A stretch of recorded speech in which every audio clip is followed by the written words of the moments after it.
Hi everyone and welcome back to my channel. Today's video is my first spring DIY video of 2022 and we're going to be using mostly items from Dollar Tree. Let's go ahead and get started on our first project.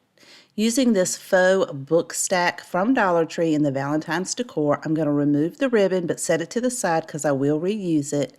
And I'm going to give this 2 coats of Faux Arts white chalk paint in the color Adirondack. On the end pieces, I'm going to add it a little bit thicker to give it some texture so that it will look like real ends of a book. After the white chalk paint dries, I'm going to take Waverly's chalk paint in the color Celery. This is a beautiful green. I just love this color. I'm going to paint the front of the book stack, the top and the bottom sections, as well as the entire top part of this faux book stack. This will end up taking 2 coats to get a really beautiful finish. On the ends of each side, I'm taking a detailed brush and going in between the grooves to really make it look like 3 separate books. And then on the very end, closest to the front of the book stack, I'm going to round those edges off and try to make it as straight as possible on those grooves. But this is really going to make it look like real true bookends and not just straight across stacks like it does in the front. This is how it looks after the second coat. And see how it really looks like a true book on each end?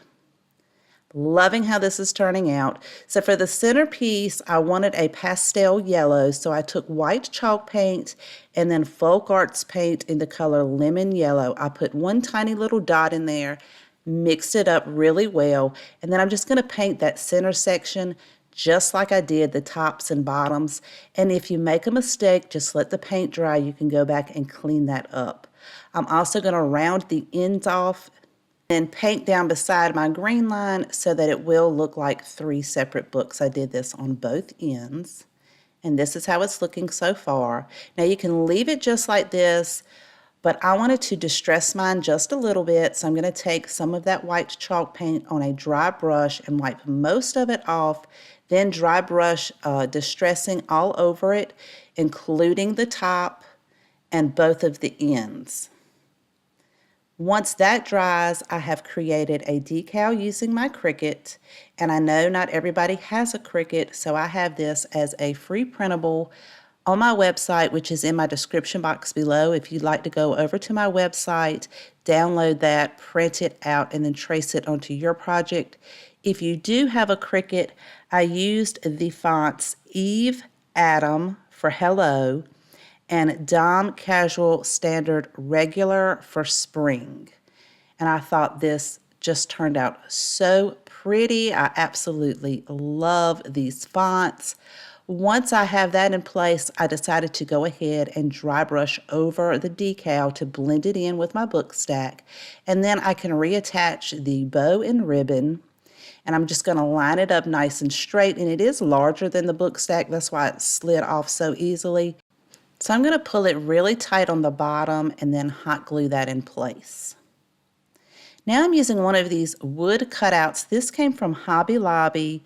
They have 54 pieces for $3.99. It's in the spring shop and it has some of the cutest spring wood cutouts.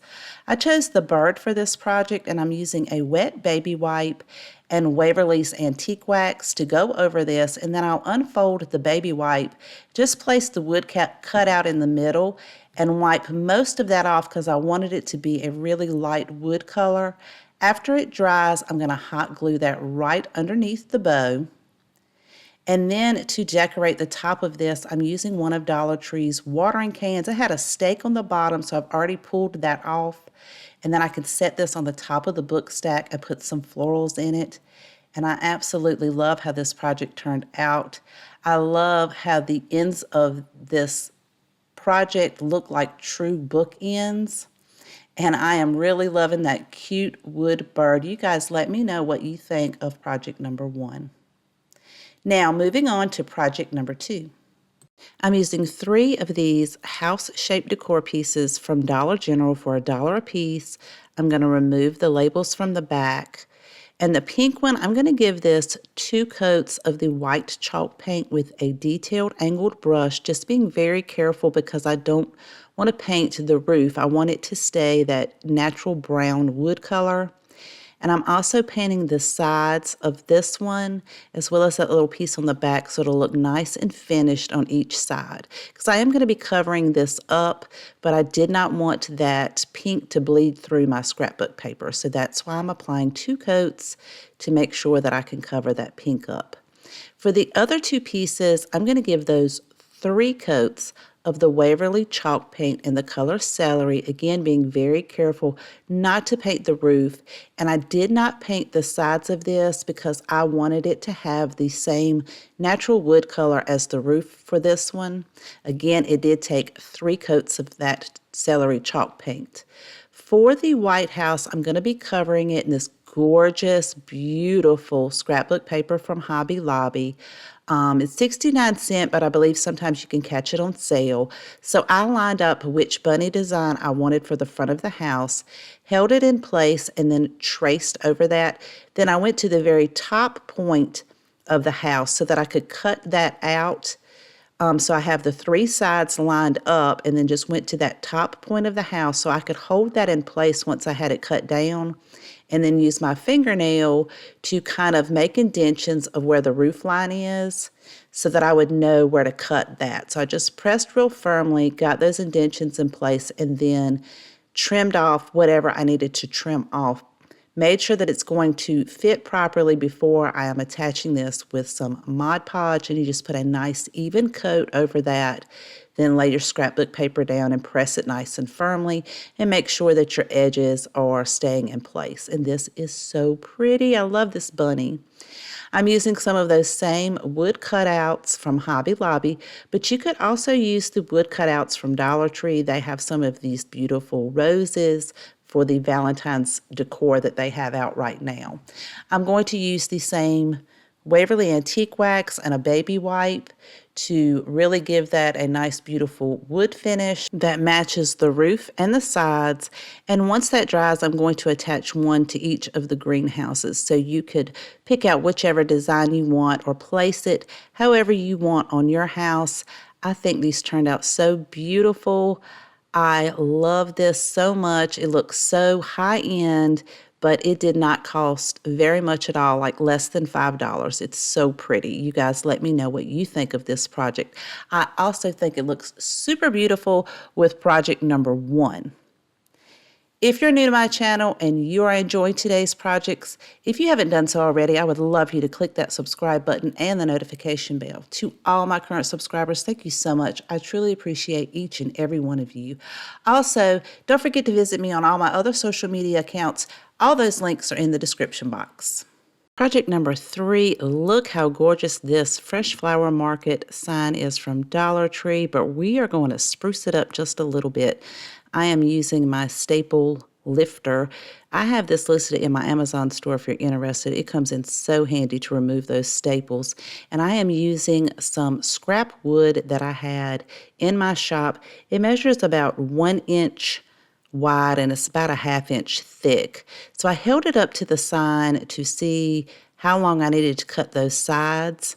And then I used my handheld miter saw box to cut those down, and then I'm going to hold them in place so that I could take the longer pieces and determine where I need to mark to cut those down.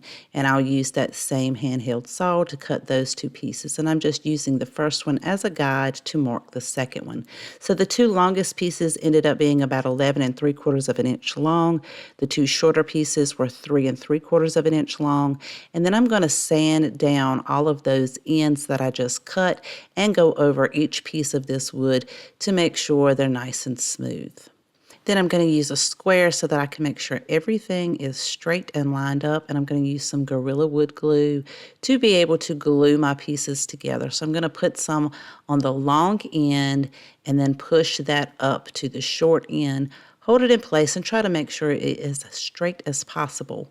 Then I can put some glue on the other piece and slide that up, and then I'll slide my square up to make sure everything is nice and straight and square. Then I can add that fourth piece by putting some glue on those two ends and then sliding that in between the two long pieces. Then I'm going to take the sign and push it down just to make sure that it's going to fit before I put my clamps on here. And I want to squeeze that really tightly to make sure that everything's pressed together and that glue will adhere well. Then I'm going to pop the sign out so that I can let that glue set up. And I'm going to take 6 of the tumbling tower pieces and apply glue to 2 sides of that so I can push one in each corner. This is going to provide a base for the sign to sit on, and is also going to provide some extra support for all of our corners and seams where we attach them together. So I allowed that glue to dry. I also removed any excess before it dried with a paper towel, and I allowed it to dry for about an hour before removing the clamps. Then on the back side, I took some sandpaper to make sure I sand down any glue before I stained this. I'm actually using Waverly's Antique Wax, applying it with a brush, and then I'll take a wet baby wipe, blend it all in, remove the excess, and I'm going to do this over the entire piece, including those tumbling tower pieces, because I know that you will be able to see it from the back, and I want it to look nice and finished. Once the wax has dried, I'm going to take some hot glue and apply it to each one of those tumbling tower pieces, and then firmly press the sign down into the frame and make sure that that hot glue adheres to it. And this project was super easy, but I think it turned out so pretty. It looks so high-end, and I love that wood color with this gorgeous green and then that pop of white. You guys let me know what you think of project number 3. Project number 4, I am using one of Dollar Tree's 14-inch wire wreath forms, as well as some burlap ribbon. I think this ribbon came from Dollar General. I'm going to flip it over to the back side, use hot glue so that I can hot glue the ribbon to itself, and I'm using that little spatula tool to keep from burning myself. Let that glue cool so you have a nice strong hold, and then I'm going to start wrapping it around the first part that I looped around about halfway.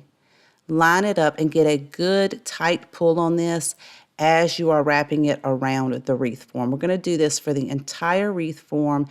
If you run out of ribbon like I did, just glue it to itself just like you did in the beginning on the back side of the wreath form.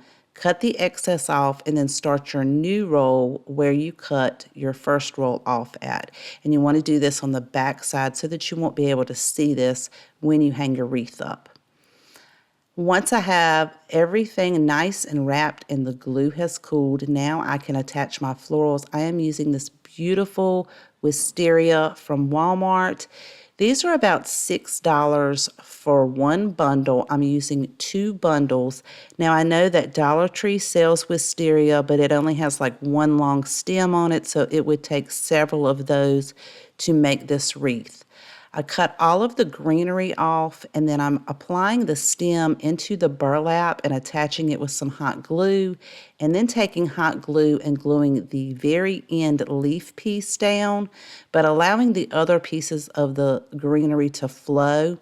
I'm going to continue to do that around the entire outside of the wreath form, and then come back in with the other greenery on the other bundle, and then kind of fill it in on the inside of the wreath form until I get all the way around and it's really pretty and full. Then I can start attaching the flowers. So I'm cutting off each of the stems. So I started off with the 2 largest stems from each bundle so that I can attach the stem inside the burlap. I'll use a little bit of hot glue.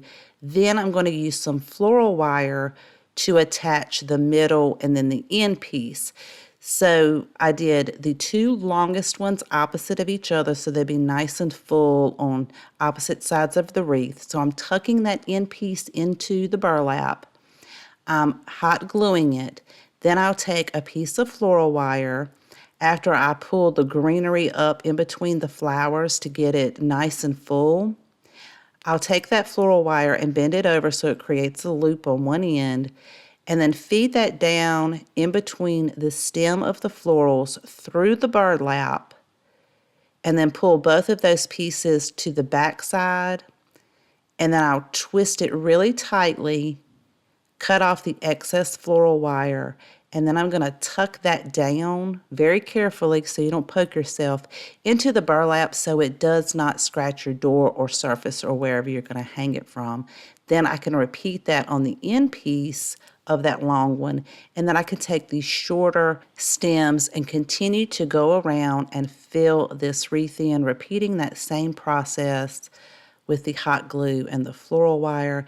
And as I'm going, I make sure that I am pulling that greenery up in between the white flowers so everything blends in really nicely. You'll continue to do that until it's nice and full and fluff everything out. And then this wreath is finished, and I love how it turned out. It is so pretty. It just screams spring to me. You guys let me know what you think of project number 4. And if you have a favorite out of today's video, please let me know in the comments down below. I always love to know which one is your favorite. Thank you so much for watching, for taking time out of your day to watch my videos. I truly appreciate each and every one of you. Please take care, and I'll see you guys next time.